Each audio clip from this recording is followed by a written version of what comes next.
So I've got to start, obviously, with this explosive audio tape of Donald Trump that came out on Friday. This tape, which was recorded in 2005, on it we hear Donald Trump behaving in, I think it's fair to say, a vile and disgusting way. It's not just the words he uses. He's essentially voicing a casual attitude towards sexual assault. What was your response when you first heard it? Well, I think it was just a response to everyone else. They're horrible remarks. They're remarks you certainly don't want to hear from anyone, much less a presidential candidate. Then when you reflect on it, he apologized for them. He said he realized that he was wrong, that doesn't reflect the way he looks at things today. And I think he made a full and complete apology for it. He probably is going to do it again tonight.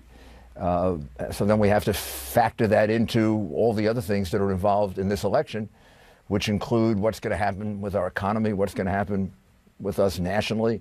Are we going to have higher taxes or lower taxes? What kind of Supreme Court are we going to have? All those things are going to go on no matter what.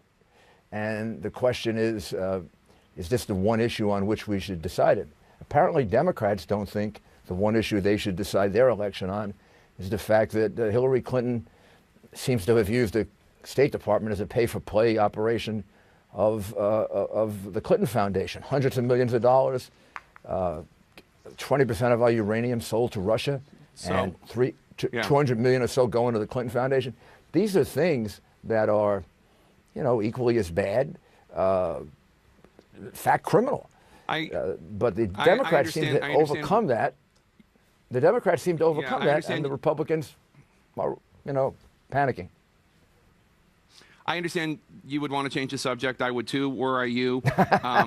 First of all, let me say that I don't know that a lot of people who saw the tape, who saw the apology, thought it was a sincere apology. I've heard Trump supporters describe it as not seeming sincere. In the tape, he goes on to say that he goes on to attack Bill and Hillary Clinton for their behavior. Normally, a full and contrite apology is just an acceptance that one did something wrong.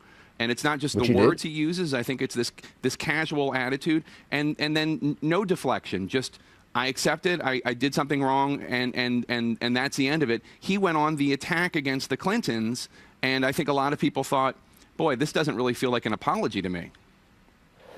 Well, first of all, it was an apology. I mean, that was he definitely apologized, and I know from talking to him that he genuinely feels very sorry about this, and it's certainly not the views that he holds today.